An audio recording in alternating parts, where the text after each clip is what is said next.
Welcome to the Harpslinger podcast with your host, Jamie Gardner. Hey, Harpslingers, welcome to the Harpslinger podcast, where each and every week we're going to hang out with the greatest harmonica players in the music business. And if you're into harmonica at all, if you're into music, by all means, right down there to your right, if you're on YouTube, push that subscribe button, ding the bell. That way we can keep you up to date when we have fresh new content, which should be each and every week. So there's a lot to look forward to. Also, if you're watching this on the Honer Music Facebook page, there's a share button right down at the bottom of the live stream. We'd love it if you guys would check that out and push share it on your homepage. All right. Without further ado, I'd like to introduce my next guest. He's become a friend of mine over the last few months, and I'm a big fan. He's a native of Brownville, Texas, and now makes his home here in Nashville, Tennessee. You've heard him on recordings with such artists as Toby Keith, Ronnie Millsap, Doug Stone, Pam Tillis, Leroy Parnell, one of my favorites, and many more. He's gained gold and platinum status on the national country charts, so you have definitely heard this guy on the radio, and we're going to talk about all of that stuff. Most recently, he's been sharing the stage with Grammy winners Los Lonely Boys, and also pioneering a new form of harmonica in the Latin music market. And without further ado, everybody, please make him welcome my new friend, Mr. Tim Gonzalez. Hey, brother, how are you? Hey, how you doing, Jamie? Good to see you. Good to see you, man. Good to see you. How are things? You doing? Thanks for coming on the show, man. I sure do appreciate it. Oh, man, I'm honored, man. You know, it's a nice day. Actually, it was sunny enough for me to get out and walk, and now it's starting to rain again. So it's one of those kind of days where it's perfect for an interview. This is great. Yeah, and you were still able to get in a nice walk. I see that you're out a lot around Tennessee, checking out the different sites outdoors, doing a lot of hiking. Yeah, you know, I didn't know we had so many great falls around Nashville, an hour and 15, 20 minutes away. We've been to several, me and my wife and my girls, we go out. My daughter came from Colorado here recently, and we took her out. We had no idea. There's some really pretty places in Nashville and surrounding areas, man. It's wonderful. I have been down through the Natchez Trace, which is, going into the Delta in Mississippi. You can get on it here in Nashville. And it's 45 miles an hour all the way into the Delta. Have you ever done that? That is wonderful.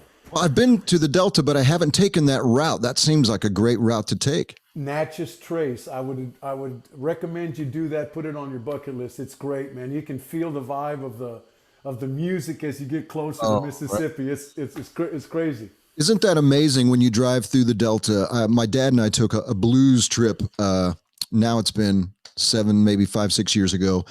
We went for, one of the blues festivals that was happening over there in Helena. And we stayed just above a place called Ground Zero Blues Club, which not in Helena. That's in, it's like, I mean, come on. We both know the name of this. But Morgan Freeman owns this. Morgan Freeman. Yeah. And it's wow. It's just fantastic. You can literally feel the energy of the turmoil and all of the things that sort of compress to make what we know as blues and rock and roll and country, all of it's kind of started there. It's the breadbasket. Yeah. I had a chance. I hadn't never seen Cadillac Records, so that's more in Chicago, but a lot of those guys that you're talking about played down there in Mississippi in the Delta. Absolutely. So it was really cool for me to get Muddy and Little Walter and all that. It was a great movie. So I kind of see the variance of that is great down there in Mississippi. I've actually played at Ground Zero. It's a great club. That is a great club. You feel like a blues man in there for sure, right? Yeah, you got to dress the part though. Clarksdale. Yeah, Clarksdale. There you go. How come we couldn't remember that, James? No, I'm we're losing our street cred here. It's terrible. Oh, well, you're from another musical place as well. I know you're from Texas, but you're from Brownsville. Yeah, Brownsville, man, is a great place to for a lot of musicians. There's a lot of great musicians that have come out of Brownsville. You know, Chris Christopherson lived there for a while. You know, he was a writer. Yeah, you know Chris. Who doesn't know Chris Yeah, yeah. Christopherson? And you know, a lot of the great guys came out of there.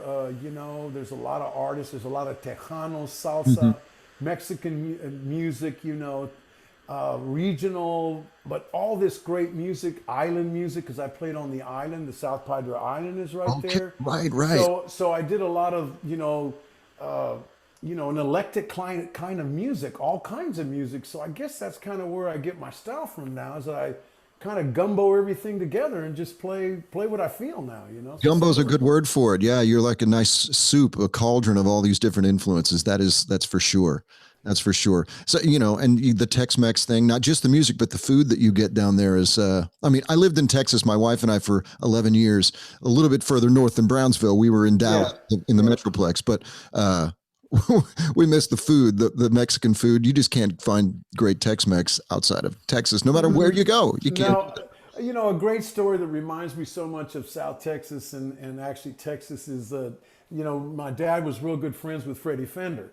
And one time the Texas Tornadoes came down there, you know, Flaco Jimenez and Doug Sahm and Augie Meyer. And my dad was with Freddie. He says, hey, man, you got to let my son sit in, you know. And I was younger then. I don't remember how old I was. But I do remember I was backstage and Flaco, the one of the club owners, came in and said, hey, Flaco, man, anything you need. He says, just a case of light beer right here, Miller Lite.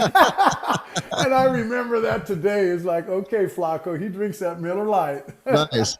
What does flaco mean in Spanish? Does that mean skinny? Yeah, it does. Skinny. Yeah, skinny. Yeah. But he's great. What a great player Flaco Great is. player. And the Texas Tornadoes were like fantastic. Yeah. I mean, I love that. You know, the old song that sticks is "Hey baby, ¿qué pasó? Hey baby, ¿qué pasó?" You know, that's a great old song. Man. That's a hit. Yeah, big time. I was touring in Spain. This was all the way back in the year 2000. My first time to ever go to play music in Europe, and we were in Spain, and there was a version of that song that was popular there then, and the guy that was driving, our tour van, sang that. The whole tour, he was singing, "Hey baby, so it's great, it's fantastic." Yeah, that's great. Yeah, funny. I just posted something on Facebook. You know, I missed our live shows, Jamie. You know as well as I do. You know, you were scheduled to do a bunch of shows, and I was too. But you know, I just posted this thing I did in Ronda, Spain. It's an old historic bull ring. And right next to it, they have this drop off, sort of like Red Rocks. It's wow. The view is fantastic. Yeah. If you ever get a chance to go down to Ronda, Spain, Ronda, Ronda, I swear, it's one of the oldest ancient cities in history. Wow. It's beautiful place, and they have this real cool, right off the mountain, you know, off a gorge. The city's connected with a gorge. You go right down, and right down. In that gorge, there's an amphitheater, and it's wonderful. I mean, wow, that's one of the best places I've ever played. I played a lot of places, but that place really captured my heart, man. There's a spirit there. There's a spirit. There's a real spirit there, and the people are so kind and so musical. Is that we all know that music is universal, but those people really enjoy it. I mean, the festival has from rock to rap to blues to jazz. But mostly a lot of bands from Texas go there. So it was cool. I was invited and I went down there and I've done 2 shows down there, and it was just, I mean, it's awesome. Awesome. It's amazing where music can take you in this life, isn't it? It's a very interesting thing. It's a special thing. If you're committed to your music and you put the effort in, it can really take you all over the world. It can. Well, you know. That I never, you know, this small harmonica, you know, the Hohner harmonica, I never thought, you know, and I've always dreamed real big, you know, dreaming in my life that when I first met Charlie McCoy back in, I think it was 86, we won the Dodge Wrangler Country Showdown, a band in Texas that I was in. Johnny's gone on to be Trisha Earwood's musical director. We had another guy, Dave, we've lost him, David Lewis. He was a great writer, had #1 hits. Wow. He's no longer with us, but we had this great band, and we had harmonies, and I remember when we won the Dodge Wrangler Country Showdown, we came to the Grand Ole Opry, and Charlie McCoy was a judge. So back in 1986, when I showed up, I had Charlie come up to me and tap me on the shoulder. And when we were done and everything, we placed 11th out of 50 bands, which wasn't bad. That's great. 5 Mexican guys, it was like, "Ore, ¿qué pasó?" Man, we were all happy, Yeah. And he tapped me on the shoulder. He goes, "I'm Charlie." I said, "Man, Charlie, I know who you are, man. I love all your records and blah, blah, blah." So we started talking. And I remember vividly what he said. He said it very plain and simple. He says, "I've heard a lot of harmonica players, but you got something a little bit different. You need to pursue your career and do something with that harmonica." Man, that went miles and miles of Texas for me, man. So when I got back home, it wasn't but 6 years later I moved to Nashville. I just had to get here, So because of Charlie, his genuineness and such a nice guy, humble guy that Charlie is. I've done shows on the road with him now. He's just, Harp Heaven shows. We got to get you on the Harp Heaven show, Jamie. You'd be great for it. I would love to do the Harp Heaven. I've been trying to get Mickey on it too. We've had Mickey as a guest, but with that, I always tell my students or whoever in the music world, I said, "Look, man, don't dream small, dream big."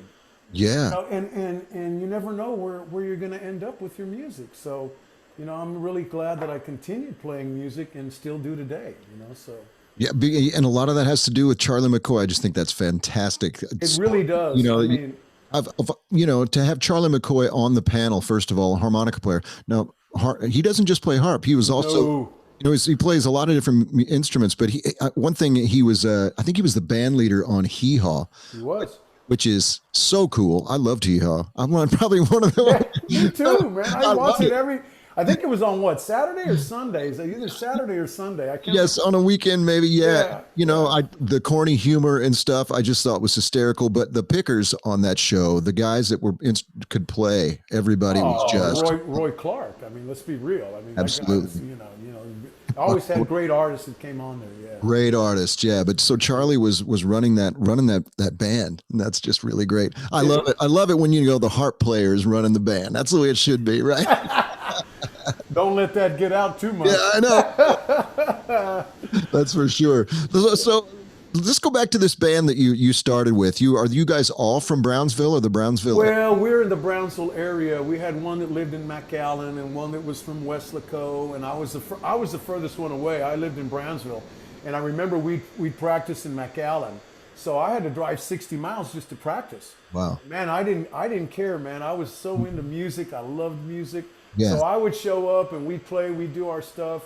And then we decided to get into this, we played all over the regions of Texas, West Texas, East Texas, South Texas, North Texas. Which is basically its own country. It's as big as most countries outside of the U.S., right? It's a big state. So there's like touring in a full-on country. Like if you. Oh yeah, if you start from Brownsville and you drive all the way up to the Panhandle, it takes you like 16 hours just to get out of that state. It's like wow, So anyway, we decided to get involved in this Dodge Wrangler Country Showdown. So it led us to winning the state of Texas and coming to Nashville. So that's probably why I'm here, is because not only the competition with my musical brothers, but then I ended up meeting Charlie, and that was just like. I was trying to do Orange Blossom Special and all this stuff, and I could never get it like Charlie. So he's the king of it. Right? He's so clean. He's so clean. So amazing. Still doing it. Still doing it. That's right. I was at Harp Heaven last year, thanks to you. You had an invitation to me to come, and I was not going to miss that. So, I came and I hung out in the back. I was saying this to Jelly Roll when I interviewed him a couple of weeks ago. I hung out in the back because I couldn't contain myself, and I didn't want to impose on the other people that were there. I was hooting and hollering and whistling and this is so fantastic. It truly was Harp Heaven for me. You know what I mean? And then I got Charlie after the show, thanks to you. So it was. Oh yeah, man, Charlie. Charlie's such a nice guy, and he's so approachable. He's got stories too. I've been on the road with him about. All these people that he's played with, Paul Simon and Garfunkel, Elvis, the list goes on and on of what he's done, Bob Dylan, he's done work for Bob Dylan, so, I'm like, I was just like a little kid listening, just sort of like that commercial with Mean Joe Green, and that kid's going up there and giving him a Coke. Yeah. Hey, Mean Joe, would you like a Coke? I So remember it that was, commercial. We're dating ourselves, but I remember that commercial. Yeah. that was a great commercial. Yeah. He is a wonderful guy. Clearly was a sort of what people would call a point of light for you, because he said, he gave you that encouragement that you needed, which is so important to people like all of us who are, as we're coming up, we need somebody that's going to like sort of be a guidepost, be like, you're doing the right thing. Hey, you're on the right path. Keep going with this thing. And that's so important for all of us to be able to, I think, take those experiences, because I've had them too. And when we see others coming up the path, I think we owe it to them to sort of, Exactly. That's kind of why I do the music in schools, Jimmy. We're leading all this into what's great. For Charlie to inspire me that way, and to just give me that, that little voice of confidence, that compliment, like, hey man, and here I am, this guy's, played on all these records, and he was the king of studio work in Nashville for many, many years. And for him to reach out and to say that to me gave me that vote of confidence to want to come to Nashville. I said, man, if there's guys like that in Nashville here, and this guy's a master session player, yeah. and he's nice to me, man, this must be a great musical community. And sure enough, it really is. I mean, there's different circles, we know, but it's a great, great musical community. So that's why I go out and I inspire the kids today, because I was given inspiration by a Hall of Famer, a Grammy winner. So I have to go out and do my part. I think I'm cheating the system if I don't, because when I was growing up, when I was younger in school, I was always playing music, and I wanted someone to come into our school, someone famous, yeah. so I could get that inspiration. Yeah. But it didn't happen until I was out of high school and Right. went to Nashville. Came to Nashville to see Charlie. So that's crazy. It's tell us more about what this music in the schools program is that you're doing, and I know the guys that don't know about it would love to hear about it, because it really is an inspiring thing that you do, and I'd even like to just know more about it. I think. Yeah, well, I mean, what I do is, if I got concerts where I'm traveling, and I'll and Honer does the giving part. I set up everything. I go and I call school districts. I got friends in different school districts, and they've already known about it. So if I go to Wisconsin or Nebraska or wherever, Texas or wherever I may go, Florida, California, they say, hey man, I say, hey man, reach out to some of these school districts. I'd like to come visit an elementary, middle school, high school, college. I don't care what it is. I want to inspire them to do the best they can do, even though it's not going to be in music, a doctor, lawyer, engineer, whatever it's going to be. I want them to dream that it's possible if you put the effort into it, and you really, really, follow your heart, because a lot of people want to be a doctor and a lawyer, and then they found out later they don't want to do that. Right. They want to be a fireman, or they want to. So whatever it is. Well, they want to play harmonica, for crying out. I want to play harmonica. Yeah. So, so Honer allows, and they ship the harmonicas to wherever I'm going to be. I show up, a couple 100, 300 harmonicas for these kids. Wow. They go crazy, man. I mean, and I do a little small class, and by the time sometimes the class is done, they're playing Silent Night, 7, 8, 10 of them, So I'm hoping that out of even one that decides to become a harmonica player, or even 3 or none, at least I've done my job of inspiring them to do the best, to stay in school, to get an education, and to try to better their lives in society today. Because as well as I do, Jamie, today it's not as easy as it was back in the day. It's harder. It is harder in many ways. It's harder. Yes. Yeah, it's many ways. So I feel like I'm that light of inspiration to them coming in, and the harmonica, it tames them. When you start playing, it tames those kids. They're like, wow, all that's coming out of that harmonica, this little 10-inch or 4-inch instrument. It's like, wow. So, it gives me a gratitude and joy to do that, because I never had that in my school. So I guess I'm kind of giving back as much as I can for nothing that was given to me. I don't really mean that in a negative way. I just mean I was way down south, man. No one went to Brownsville, just the Hurricanes. Right. I hear you. I'm from a small town too, in a similar situation. I mean, it's beautiful there, and I love my hometown. But it's very rural. It's very difficult. Yeah. You got to really want to go there to get there, uh, or be in prison. We do have a maximum security prison there, so either there's a couple of ways you can get to my hometown. You can commit a crime and go to jail, or you can, or you can just want to visit. But also the home of Popeye for those Popeye fans out Oh there. wow, cool. Yeah, yeah. Popeye statues all over the community. So it's a quaint little beautiful town. It hasn't changed a whole lot in many years. But we don't have a lot of the arts don't find their way too close. St. Louis would be Carbondale, Illinois, may be one of the closest Oh places. wow, yeah, yeah. Really, Well, I did a lot of ministry work with a buddy out of Kansas City. We went to maximum security, Kansas, right. Leavenworth. Uh-huh. Went down. I went with John Snyder. We did Angola. I mean, those are some really bad prisons. Yeah. But we give you give light in any way you can, and I think music brings that. Music brings that light to people. Absolutely. It really does. And I think during this pandemic, I think we need more music, and people are playing more music, at home on their computers. But boy, when it busts out in 2021 or 22, whatever it is, it's gonna be great. It is going to be great. All the musicians are good. We're all just chomping at the bit to get back out on the road, So the energy level people are going to be bringing to the stage, and the audience are just, they're just starving for live music and that social interaction. Hope Yeah. fingers crossed we'll get to that soon. We will, Jamie. We'll get there. We will, and we're going to do something together sometime too. That's going to be great. Yeah. Yeah, I got to take a few of these Latin, natural minor harmonica lessons. There you go. Been watching you every week, man, and it's it's just really amazing. It's what you can do with that, and you're at the fore of that. I mean, we've talked off camera about how there's not really maybe anyone out there really spearheading this sort of sound and this thing with the harmonica with Latin music like yourself. Tell us about that.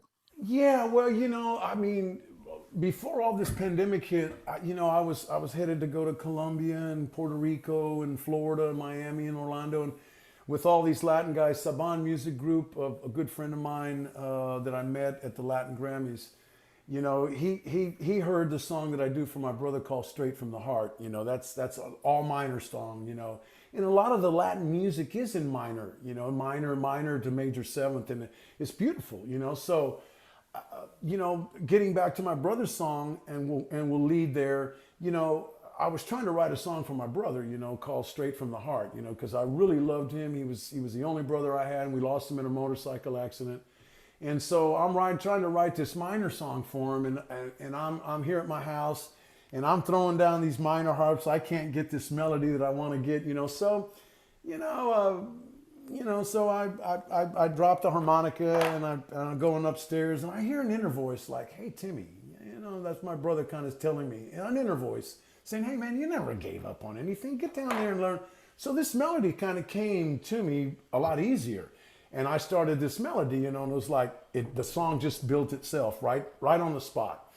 So I took minor at heart when I wrote that song for my brother because it was very touching to me. So that was sort of like my calling, Okay, minor, you're going to start playing a lot of this minor harmonica, and I had no idea where it was going to lead me. I was just following, as they say. I was following, my heart, and. So, I started playing a lot of minor stuff and started, just creating different stuffs on these licks on melodic minor, or a lot of people call melodic minor, natural minor, and harmonic minor.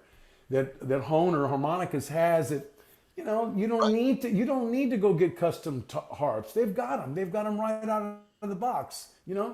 So I was buying them up and getting them and starting to play all this stuff. And so I started creating this Latin style, this Latin style, all the roots that I've played, Santana, Paul Butterfield, all this stuff, all these things that I would intermix, and it was just all it was all fitting in what I had inside of me, my spirit, the musical spirit that dwells inside of all of us. We all have a spirit of music. Yeah. So man, I was just like going crazy. And so really it was so cool when I finally started to get a hold of really what the Latin world is with reggaeton, salsa, merengue. I started learning all these Latin beats. where you can play on top of the beat or right in the beat or below the beat. You know, like they say, play on top of the beat or below the beat. You Yeah. know about all this, Sure. Jamie. Sure. So yeah, so and it fits so naturally. It's such a natural instrument in that music because you hear violin, sax, clarinet, you hear organ, you hear all kinds of things, but no harmonica. I know. So I thought to myself, wait a minute, Yeah. I should be the pioneer because I love this music. Yes. So that has been my goal for a couple of years now. And right at this last year before the pandemic hit, I was headed out to go, you know, to do some of these, to meet some of these people that are really into business big. You know, some of these people are really recording with some really big people. And so I thought, you know, if it's in my stars to go record and be the pioneer, well, so be it. But that's what I love to do. I love the movement of the harmonica in the Latin movement, Right. in the Latin style. It's not just, you know, notes. It's percussive. It's rhythmic. You know, you can do chords and you can play melody chords. You can play. So it's like a kid going to a candy store. Hey, do I get the green candy, the red, the gold, whatever? You know. Yeah. So that's basically what that harmonica does. You know, and I've been trying to teach other harmonica players that play the third, the natural minor. I mean the third of the root of the major to the minor. You know, that you can why if you're playing a minor song and it has no major changes, or you're not using a minor harmonica. Right. I don't get that, but you know, there's a lot of guys that are really great in third position, which is great. Yeah. But you don't hear them doing a lot of chordal stuff. Right. Or Right. rhythmic stuff. It's all notes. So, you know, I'm the guy that's going to think outside that box. And where am I gonna put this? How am I gonna play this? Yeah. Am I gonna play it with notes all the time, or I'm gonna play some rhythmic stuff? Yeah. And You mix know, it up. and mix it up. Yeah. Because we all have to have some different stuff in our bag of tricks, and that's kind of where I'm at. Pioneering. I want to pioneer. I want to be that guy. And you know, Ronnie Shell has said it best. You're like Paul Butterfield meets Carlos Santana, the harmonica. And I say that because It's like the most dope compliment ever. I mean, it really is, you know. And he said, Tim, you know, no one sounds like you. You have that niche. You need to follow that. He heard me at Spa. He had never sat down to watch a show. And when I finished my show, he says, man, you got to do this, Tim. You know, even Joe Falisco, you got that down. There's nobody doing that. There's nobody to even Charlie McCoy told me. We did a clinic together in Oklahoma, in Tulsa. And he sat there with his arms crossed and he goes, I wouldn't even know where to start with that stuff, Tim. And I'm like, well, I don't even know where to start with your fast licks either, man. And we started, and that night we went out and told stories and had some wine. It was beautiful. But getting from the compliment that he gave me from, you know, the Grand Ole Opry to that day was like an accomplishment for me, saying, I have a guy of that stature that's been all over the world, played music all over with all these artists, and saying, you have something, keep doing it. And I said, I guess you were right, Charlie, when you told me back in 1986. He didn't remember the story.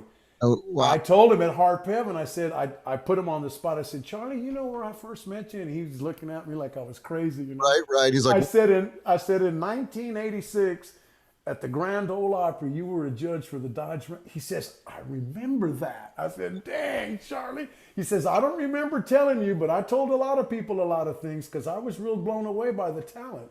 He says, but I remember you were that Texas standout. Now I remember. But man, you sure do look different, Tim. I said, yeah, I had real long hair and I was about 240. Great. Yeah. Well, you know what? One thing that hasn't changed about you is you are you're inspiration. You're inspiring, I guess is what I'm trying to say. Oh, well. You're absolutely inspiring. And so I think it's not strange that you would be the guy that's going into the schools and spreading, you know, some musical love and spirit and inspiring young people to, as you say, follow their dreams. I think that's yeah. Well, I mean, you know, because it's really great. I appreciate that. And, you know, because, you know, if you think about it, how many of them will become, you know, music teachers or maybe artists. We don't know that. And that's not my job. My job is to go in and give that light, give that inspiration, Yes. tell them that they can do it. I tell them I came from a real small hometown. Mm-hmm. We didn't hardly have any music there at first, when I was first growing up. It was all just, mostly just bands that played, not even in Brownsville. I'd have to travel to go see bands. Sure. And then as the 60s came along, things changed. So I said, but I have to be that guy because I was given that inspiration by a great artist himself. Right. So why not go out and be that inspiration? But I have those roots from my mother. My mother was that way. She would inspire a whole lot of people. I remember when she passed, there was so many people at her funeral that I didn't even know. And several of them would come up to me and say, you know what your mom did for me? You know what your mom did for me? She would drive and she would do this. And I was like, wow. We don't fall far from the tree, Tim.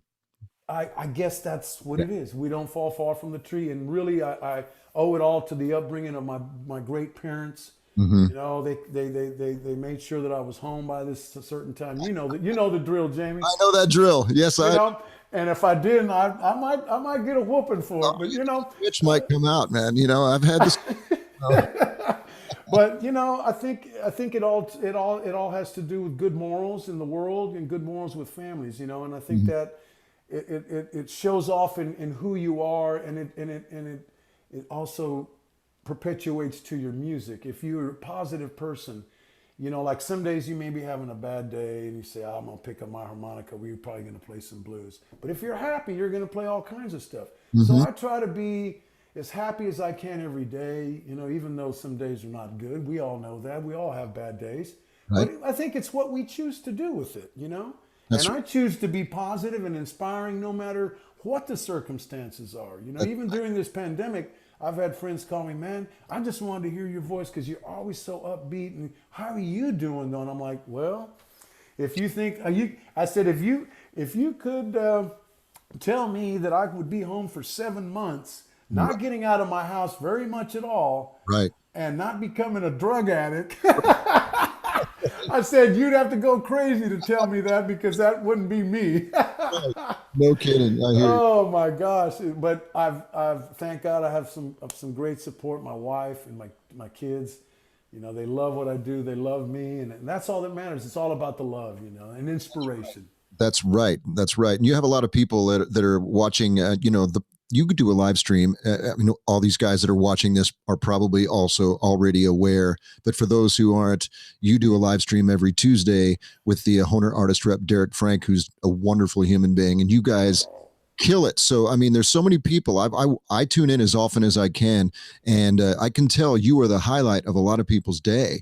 And when I get on there, I'm always leave in a happier mood than I was. And you guys are killing it on this live stream. It's so great to watch. And, you talk about all kinds of things, but it always circles back to the harmonica. And, I just think it's beautiful. You guys do a wonderful job. Well, I appreciate that. I've been doing that for I think 6 months now. It's like, man, I've told Derek, I said, if I didn't have this thing to do every Tuesday, what would I be doing at home? Yeah, I practice my harmonica, I ride, I do all kinds of things, but to visually to be there and to be in the moment with Derek, and I told Derek when I first met him, I said, man, you're the right guy for this job. He goes, well, how do you know that? I said, you just wait and see. You're gonna do a lot of good things at Honer. Yeah. I said, you're great. You have a great personality. You're not only that, you're an artist yourself. You're a great musician. You sing, you've done the road. So you know what we need, So he's there. And one thing leads to another. And now he's my burrito brother, I guess. That's right. That's right. And speaking of Mexican food, on your live stream yesterday, I had to chime in. I'm like, we should definitely do a Nashville harmonica players hang at, when we can around some Mexican food with some Mexican beers. And let's do it. Let's do it. We should put something together, Jamie. I think, we're well enough known in the community. All the harmonica players know us. I could call Charlie and say, hey, Charlie, you need to come join in a couple of times. Jelly will be there. I think Mickey would join. Buddy Green, I'm sure, would join. So, there's a lot of good harmonica players in town that and even though they're not Honer guys, as we talked about yesterday, Yeah. Even though they're not Honer guys, we don't care. Pat Bergeson's another great Yeah. harmonica player. So there's a lot of guys in town, that were probably searching just for their comrades. That we do the same thing. We go out and we play harp. That's right. We blow harp. That's it. So we can blow a couple beers and blow some Mexican. Yeah. The way on that. That'd be great. Some tacos. Absolutely. Well, let's talk a little bit about your experience in Nashville when you first came to town and how you maybe broke into the recording studio scene. I know that is a tough scene to break into, or can be. It is. It is. I was grateful. I came into town and I was living off Murfreesboro Road, right on top of the hill, and there was a jam right. I can't remember the name of the club now. I'll think of it here in a minute, but it was right on the bottom of the hill where I was. So I'd go in there, and there was a bunch of country guys there, and I met Bear on keys. I met a lot of great guys there, So I fell in to a jam right away, and I started playing. And I'm not the per se country harmonica player. I can play country, and we all can. We all play a little bit of everything. And so, one thing led to another, and I would go to writers' nights. A guy invited me to writers' nights, so I started going to writers' nights. So one thing led to another, and before you know it, Fred James was in a writing night one night, and he heard me play, and he goes, "Do you play blues by any chance?" I said, "Oh yeah, I play some blues." He says, "You're on for a session tomorrow." I'm like, "Oh wow," So he did a lot. He did a lot with some of the blues artists on Taxum Records, which is in Germany. Okay. So I'm on a bunch of cuts from some different artists there. And the first recording I had, and I'm proud to say, was in a small bathroom in East Nashville at his house. He put me in a bathroom to isolate me away from my amplifier. So I'm sitting by a toilet blowing blues harp. I'm like, oh, is this Nashville? Perfect. That's absolutely perfect, though. I know I've seen, as I stutter, sorry, I was listening to some other interviews of Mickey Raphael, and I of course have been a fan of his for decades, actually. But I love Mickey. Love Mickey Raphael. What a warm guy. It's really cool. But he talked in other interviews about recording with Emmylou Harris at her home in California, and they had a recording truck outside, but they would run a snake inside, of course, and he would be in. He recorded all of his parts in their shower every time. So every time he was recording for Emmylou, he recorded from their shower. And and there's very little effect, he said, outside of what was just natural from that shower stall that he was. Yeah. And so, hey, what works. Don't knock it. So we got something in common, man. Me and Mickey recorded in the restrooms. Besides being from Texas and being harp players, yeah. So anyway, one thing led to another, and I remember I was playing. I had a blues jam. I started a blues jam. A bunch of friends said, "Man, Tim, you got the spirit. Why don't you start a blues?" So I started a little blues jam. Mm-hmm. So anyway, this duo on Atlantic Records, Archer Park. They were the first. They were with Neil McCoy and all these, back in those days in the early '90s, the middle '90s. So John Michael Montgomery and all them. Yeah. So they came out to see me play. They were looking for a harp player to do some session work. Okay. And I mean, I don't know why they didn't call Terry, but they wanted somebody different. They wanted, because Terry was the guy that would do it all. So they decided they wanted somebody different. So I remember they came and they said, "Hey man, we want you to come audition for this gig that we're a duo on Atlantic Records, blah, blah, blah." And I'm like, "Oh really?" So I looked them up and I got home and I was excited. I was like, "Okay, man." Man, I walked into the first session and Randy Scruggs is sitting there. I'm like, "Oh my gosh." I'm like, I said, "Can I have a minute, guys?" So I walked outside. I was like, "Okay, Tim, get your stuff together here now. Just don't overplay. Be you. Right. Be you. Just do what you do and don't worry about it. Say a prayer, do whatever you have to do, but get back in there and earn this gig." Right. So I went back in there, man, and I played on 3 or 4 cuts. And it was great. I mean, so I was on the road with them. Uh-huh. Their engineer, Ron Snake Reynolds, he was the one that really was instrumental in helping me through Millsap. Well, first Toby Keith and then Millsap. Okay. And so all that led to playing on gold and platinum records that I never ever thought was ever possible for me to do. I was like, but like I say, dream big, don't dream small. That's right. Dream big. And you've done such a wonderful job at it. You said something that I think bears repeating. You stepped out of the studio, you gathered yourself. Now this is I think this is a tip. Oh, it's got to be, because if you walk in, I mean, I don't know at what level some guys have recorded at, but when you go into Nashville, and I can't, it was in Berry Hill at Randy Scruggs' studio. I remember this. And you walking in there and the dreaded red light, it's on, that you're there. So, I've had the fever before, but I know, man. So I remember I said, hey Randy, you can I get a minute? You got a minute? And Johnny and Randy, I just need a minute. I'm going to go outside for just a second. And they all looked at each other and they probably knew what I was doing. So I went out, man, and I went around the corner and I just bowed my head and said, okay, Lord, I'm here. Let's do this. Just give me lead me, guide me. I got to do this because I was looking forward all my life to becoming a session player and an artist one day, So I walked back in there and I did my gig, and lo and behold, a lot of times when you hear the song back, they scratch your harmonica out of this part and that part. Well, they left my rhythmic parts in, they left my fills in, and they left my solo, and I was like, yes. But I never let it get to my head because I still, if I walk into a studio, I'm always like, I've got to be at the best of my game. Right. Like, don't overplay, and take Mickey's advice. It's where you don't play. I can teach you. I love Mickey's line. That's great.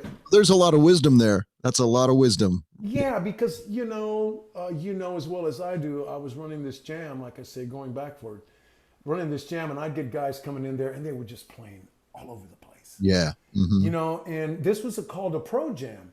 It became the pro jam after I was out on the road with Archer Park for a while, and I got to see how you split solos and all the stuff that these guys do. You take this fill, I take this fill. Yeah. You work as a group, so you have to learn to work as a group, not as. And I've seen a lot of players make that mistake. They may be wonderful players, but they're playing for themselves, and you got to play with one another. Mm-hmm. It's a conversation. It's a conversation. It's a unity thing. That's right. And so that's kind of how I look at it. When I go into a studio, I'm listening. If I can't hear the drum track or I can't hear the rhythm track, I say, bring all that stuff up so I can hear it. Because I feed off all that now. That's how I play my harmonica, Yeah, I want to know what those instruments are saying so I can be part of that conversation. Exactly. That's simple, really. Yeah, it's very that simple, because if you're the only conversation, mm-hmm. you might as well cut the ear off, put it on the wall, and talk to yourself. Right. We have to have all these ears to open our ears up and listen to everybody, what everybody's doing, mm-hmm. so we can complement. I think recording is it's like a portrait. Am I going to color this area? And mm-hmm. what am I going to put down here by the water? And what am I going to actually put when I get out of the water and I start running to the pot of gold? Yeah. It's a solo, So, right. That kind of stuff, So I look at it visually now. I almost see music sometimes visually, okay, what's happening here, and I kind of portray it in my mind. I said, well, I can play here and I can play there. And I always keep that in mind, that it's less is more, just like Mickey says, mm-hmm. I might not be able to teach you how to do that, but I can teach you where not to play. Right. And that's important, I think, as a harmonica player, with any instrument, really. Any instrument. Yeah. I mean, we get the bad rap for it because we have a tendency to, many of us, as I said, with Mickey and what you just alluded to with your pro jam, guys come in and they don't, as they're coming up, nobody has had the guts to say experience. Yeah. Yeah. I know what you mean. Yeah. Maybe just back off a little bit, play, salt and pepper this. And then when it comes to your time to shine, you're going to get that time, and then you're going to come out smelling more like a rose than you would have before. Right. If you know the roadmap, kind of stick to it, play nice, fill your part, Right. And don't step on people, because a jam is jamming, together. So the concept of this jam was like, all these guys that would play on the road. I mean, you're talking from Travis Tritt to Garth, all these guys that were playing on the road, they'd come and they'd sit in. So they come to sit in because they were so tired of playing the show over and over on the road, over and over. That gets repetitious, that gets old. So I created this all-pro blues jam, and they'd come in and they would love it because it wasn't just blues. They'd play funk, sometimes a little jazz, but mostly blues based, And so a lot of them got gigs from there because, scouts would come in and see, oh, we're going to go to Tim's All-Pro Jam. Well, we need a bass player. We need a guitar player. And they'd approach them. And so I had a lot of guys thanking me for the gigs that they were getting. I'm like, well, I'm not getting a gig. I'm kidding. Well, you've had some amazing gigs. I mean, one more thing I want to talk about from your studio time is the first time I believe I heard you on recording, or at least was just whipped around. I was like, who played that? Who was that? And that was on Toby Keith's Get You Some? No, it was You Ain't Much Fun. You Ain't Much Fun. Since I quit drinking. Yeah. Yeah. And, I had Snake Reynolds, Ron Reynolds. He said, Tim, I want you to be fun with this solo. I don't want you to try to play country. I want you to be you. I want you to just be. When he said that, yeah, because I was like, I had Harold Shedd and Neil Larkin in there, and I was like, and they're looking at me like, what's this guy gonna do? I'm like, and Snake said, just we'll run the track, Tim. Here he gave me the roadmap. We want a little intro. We want a little bit of fills in the second verse. There's a split solo, and I want an outro from you. Right. I said, okay, cool. And so I mapped it out on the chart. I never even looked at the chart, really. Yeah. And I just, I got a roadmap of it. I read numbers now, naturally, like you probably do. We all do now. Yeah, but yeah. And so I got in there, and I was just, I was just being myself. And that basically, when you be yourself, I think you get the best out of the first take. And I saw you and Mickey talking about this, and I thought you said, after 5 times, it's like, okay, this ain't working. I'm a little inspiration here. Yeah, so I think Johnny Neal, he's a good friend of mine. He's an organ player here in town. Fabulous Johnny Neal, blind. I don't know if you know Johnny. He's really great. I don't. When we were doing my first studio record, Straight from the Heart, he was saying, he said it the best. He said, if you got to do it more than 1 or 2, if you got to do it more than 2 times, you already lost the magic. So. Yeah. And he's right, because most of those guys that are master musicians, they're going to play it one time and they're going to nail it. They're going to nail it. They're going to nail it, man. Yeah, man. I've had those experiences watching some of these A-team players, and in the studio and just be like, hey, I just need to catch this one bar leading into the bridge. And they already knew at the end of that pass where they messed up. The one thing they needed to grab, they grab it. And everybody's walking into the control room to give it a listen. And it's unbelievable. It's unbelievable. It's unbelievable out of just the sheet of music that they come up. And I kind of feel sorry for some of those guys like Mason and all those guys that have been in there forever, having to recreate all these intros and outros. Yeah. That's why a lot of the music in the 90s did sound a little bit alike. The intros and the outros. Yeah. No negativity there, but it's just, how many times can you do a turnaround differently? It's like, wow, Mm-hmm. So hats off to those guys because they're incredible. Yeah. Well, speaking of the number system thing that you just mentioned, I remember when I came to Nashville. I've lived in Nashville now 3 times. I came to spend a summer once here in the late 90s to see if I liked it enough or I thought I could make a go of Nashville. And then I moved here in 2003 after I was on a show called Nashville Star. And then I moved back here to join my buddies in High South in just like 3 years ago. But so this is my 3rd time to be here. But the second time I was here, I had this great opportunity with this TV show. There was a lot of press and a lot of, my name was out there. People started knowing who I was, and I started getting these calls to play on harp on sessions. And the first session I walk into, they handed me a number chart, and I had heard of the number system, I'd looked it up. I knew that there was a thing called the Nashville number system, but I had no idea how to read it. And he goes, "You read numbers, right?" And I'm like, "Oh yeah. I took that, put it on the music stand." You want to give this a listen real quick before we start? And I go, "Oh yeah, let me listen to this." Meanwhile, I'm thinking, okay, I don't have a photographic memory, but I'm going to have to like really listen to this. Like, I got to know what the heck is going on before I start. So, I am just like really, really listening, and made me a better listener for sure. And, and it all turned out okay. And when I left, I took that chart with me, and I took it home, and I figured out what the hell it meant. And I was like, yeah. "Oh, okay, the one. Okay, I get that. Oh, okay. The 4 chord, the 5 chord. Yeah. I know that. I can do that. All right. Yeah. The little nuances with it. Here's what a push looks like, and here, these things.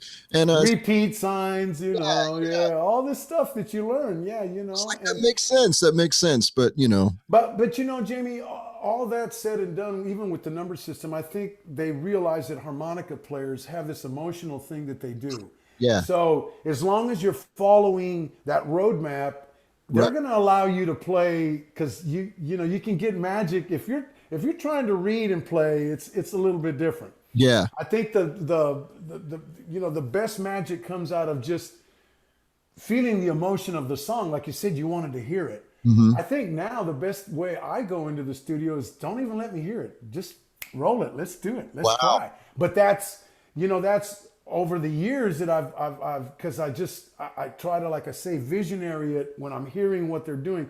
The changes, I'll look at them. I'm like, well, if there's, if it goes to a minor key or something, a 6 minor, okay, I know that's the 6th blow. I know. Yeah, let's do this.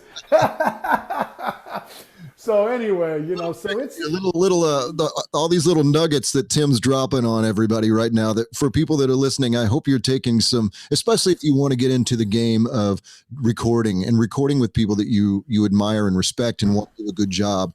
These are nuggets, golden nuggets to take in and maybe write them down so you don't forget about them, because, this is the kind of stuff that you guys that don't have the opportunity to do session work,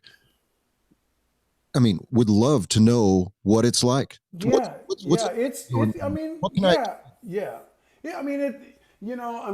think that if you go into it, thinking everything, well, Nashville will teach you something. It will.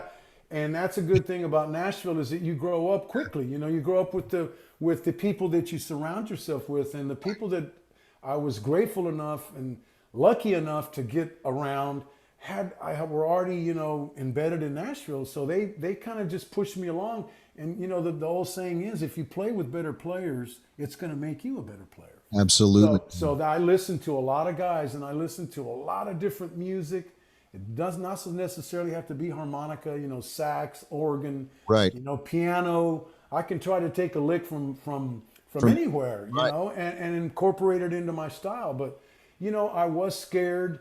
Get the scaredness away, because you're there for a purpose. You're there. You've earned that right to be there. Number one, you've earned that right. They called you. You didn't call them. You didn't go knocking on their door. Right. So it's like, okay, so don't be arrogant about it, and never be arrogant, because music isn't about arrogance. Music is about love, unity, peace, all the above, man. So.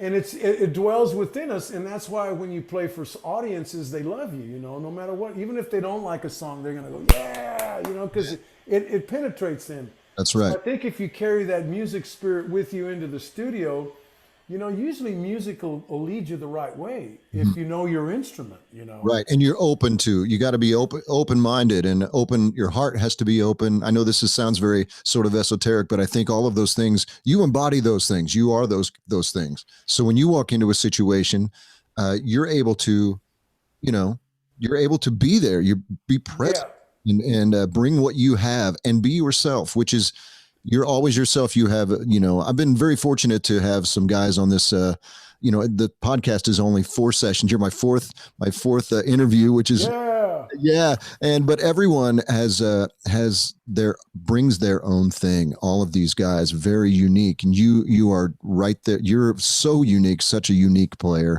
and you're your own player. I think that's another nugget the guys could take is to like, hey, we all love Little Walter. We all love all of those guys, right?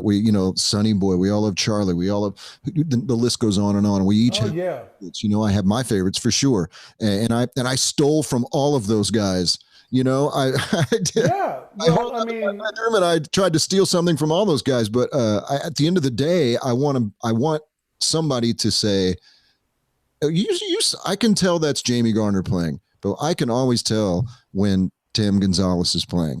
well, that's cool. That's a great compliment. I mean, I've had a lot of people tell me that if they hear me on a record, they know instantly it's me, until you heard me doing that Toby Keith thing, which was a little bit of a different thing, but I still do that kind of stuff today. I still have those triple licks I do, and you I, great styles. A lot yeah, of, yeah.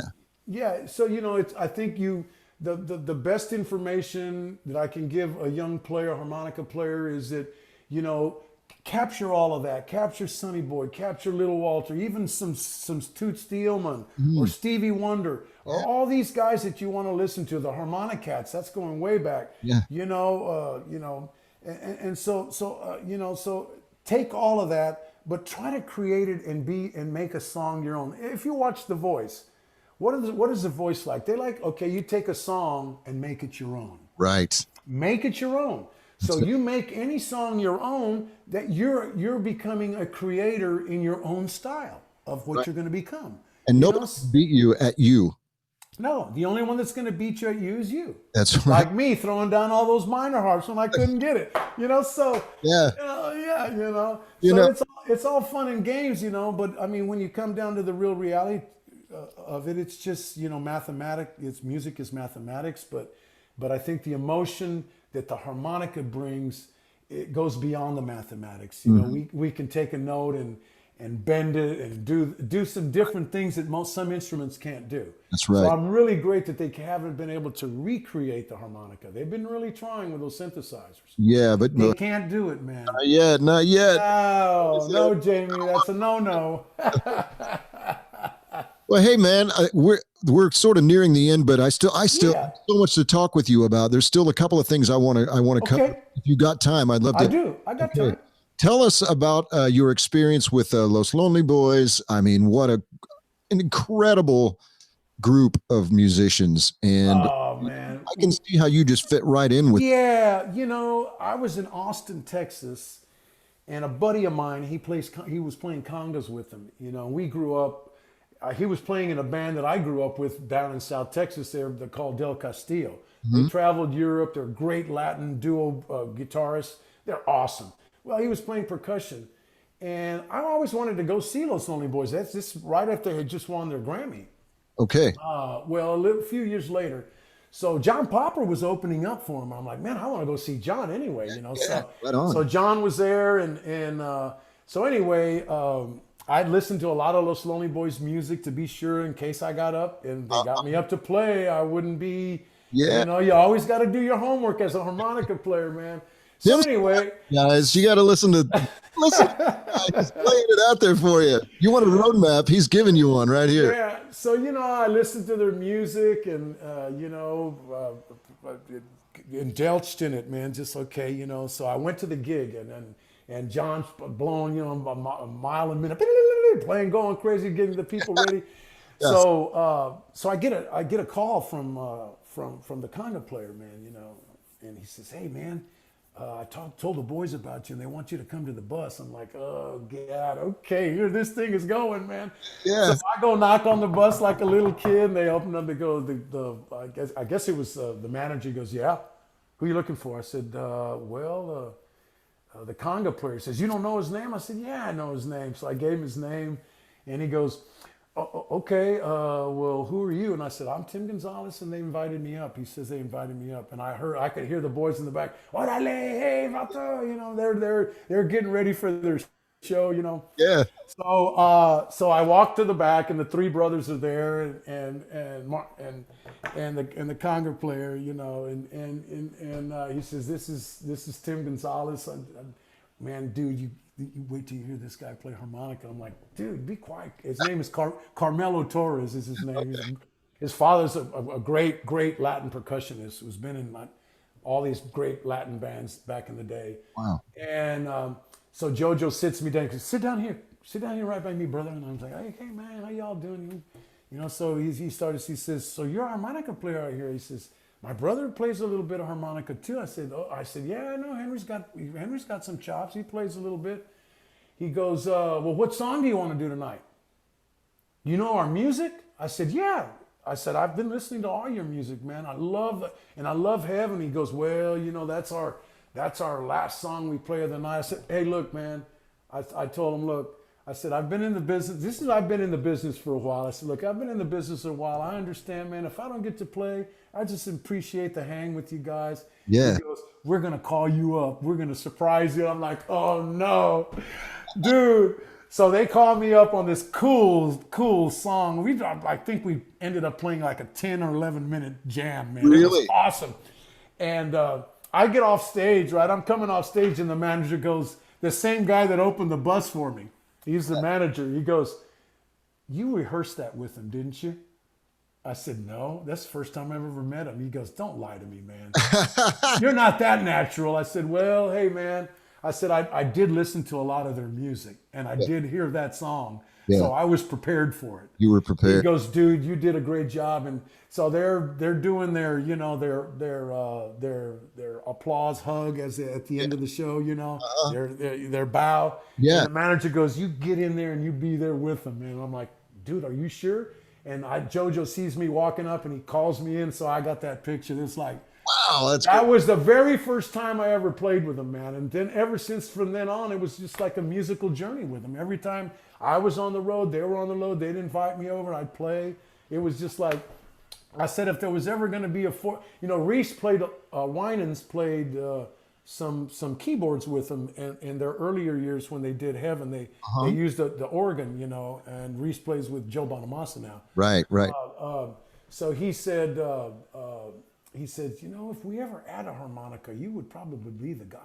I'm like, well, hey, I'm here, I'm available. And now they're no longer touring, so. Oh no, that's a shame. Yeah. They decided to get off the road, but they'd been on the road for 20 something years already. And they were like 18, 19 when they won that Grammy. Wow. 19, 20, something like that. The older brother was 23 or 4. Kids. They were kids. They were kids, man. So they've been doing it a long time. So they may be taking a break, and they may come back. I hope so. Right. But those times that I've had with them, man, I mean, we've thrown down some killer jams, man. Oh, I can only imagine. They're fantastic. They're all great musicians, just like you, man. Oh, I appreciate it, man. Yeah, and Tim, I just am so grateful that you did that. This was fun, man. This was so. Oh man, I love this, man. This is the kind of stuff I love to do. More stories, so we got to do it again. I mean, we got to do this again, So I hope you had as much fun as I did. And I had a lot of fun. That's the one thing that if you are positive and you try to inspire and be inspired, you inspired me because you're doing something really positive for a lot of harmonica players that a lot of people really don't know about. Their stories, and like Mickey and Jelly. Who would have known that Jelly's played on 25 gold and platinum records? I mean, let's be real. Jelly Roll is the. I have to say this story about Jelly real quick. Yeah. If it wasn't for Kurt Jelly Roll Johnson. I came into town. I was at a jam. It was with the Wooten brothers, and I was looking for a D-flat harmonica. I couldn't find one in any of the stores. So I asked Jelly. I said, Jelly, I met him, and he heard me play, and he liked me. I liked him. Loved what Jelly does. Oh, he's so smooth and such a consummate pro. His timing and his phrasing. I told him he was the Sinatra of harmonica because he really is. He's so great. He really is, man. It's like, he's just. So anyway, long story short, I said, Jelly, man, I can't find a D-flat harmonica, man. So I don't remember if he gave me one or I found one. I don't remember. He led me to one somewhere. I remember that. But he said, hey, Tim, do you have a demo by any chance? And I had just recorded one. I did Summertime and a couple other things where I had some harp on it, and I gave it to him. Yeah. 2 weeks later, man, not 2 weeks later, I get a letter from Honer Wow. that they wanted to endorse me. Wow. I was like, "Are you?" He's that kind of guy, man. Are you? I said, "Are you serious?" I called Jelly. I said, "Jelly, are you serious? What? Yeah. You didn't have to do." He says, "Tim, you're well deserving of it." I'm like, "Man, Jelly Roll to me is up here, man, as an inspirer." Right. And one of the best humanitarian harmonica players you'll ever see out there. Such a true gentleman. Since we're the love session for Jelly Roll Johnson, he's going to laugh at this, but I have a similar situation, with him. I met him and I told a little bit about it on our podcast. I saw that. Yeah. Yeah, I did. He invited me over to the house. Yeah. He was kind and generous and but then, I think he actually reached out to Honer for me and I know he got me on the radar with Honer, which was an amazing thing. And, then I left Nashville. I went to Texas and I was playing and, full time down there. And there was an artist that came through named Trent Willman, who's a great Texas country artist, producing, a great songwriter. He was playing the same venue that we were playing, and he wanted me to play on one of his tunes. Well, I knew that Jelly Roll had played on that track, but I couldn't figure it out. It was in a minor thing, right? And I was only been playing in first and second position until that point, and I couldn't figure out how to get it. So here I was backstage at like 8:30 at night. I worked up the guts, and I called up Jelly Roll, and he answered. And I said, "I'm so grateful for you picking up the phone." I told him what the situation was. And I'm like, "I'm supposed to play on this tune." Man, I can't figure it out. And he goes, "Well, Jamie, do you know about third position?" And I go, "Not much, man." And I'm like, he explained it to me right then. And I went to the car before they got on stage, put that CD in and learned that part and went in, was able to play it thanks to Jelly Roll Johnson. Check that out. So we have a lot in common, me and you. Yeah. Little do we know. That's it. That gentleman and the scholar saved us. Not only saved me with an endorsement, helped you with an endorsement, but helped you on a gig in third position. Unbelievable. Well, hey man, let's go. Everybody. I've been asking everybody if they want to, which I hope you will. We'd love it if you would. Yeah. A lick of the week, and it can be anything, man. It can whatever inspires you, whatever you feel like playing at the moment. I know everybody would surely appreciate it. Well, I mean, I don't know if you want me to do it in a major key or what I do in the Latin world. It really does. Do you, man? You do you? Yeah. Okay. All right. Yes. All right. Let's see.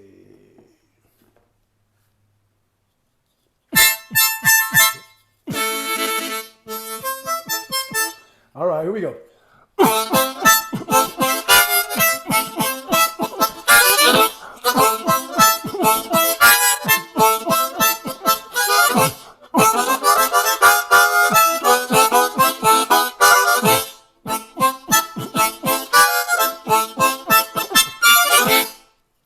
Fantastic, bro. Fantastic. We might have to have a whole show just dedicated to you telling us all how that is actually accomplished. Yeah, it's a harmonic minor. It's a harmonic minor, not a natural minor, so it's a little bit different. But it's just it's just chording.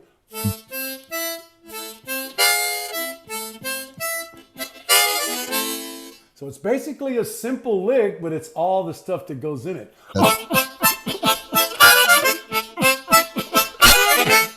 It's fantastic. You're the best at this, man. It's just so grateful for that. That made me happy. I'm gonna have a good day now because of this. All right, good enough. Right on, dude. Well, hey, thanks again. We will do this again sometime, and we got a lot of chatting to do as far as we got to figure out this thing for the Nashville Harmonica hang. We got to work that out. Well, we got to come up with a catchy name. Okay. You think of one, I'll think of one. Okay, you got it, dude. All right, Jamie. Thank you so much, man. Peace to you, brother. Peace, brother. Thanks.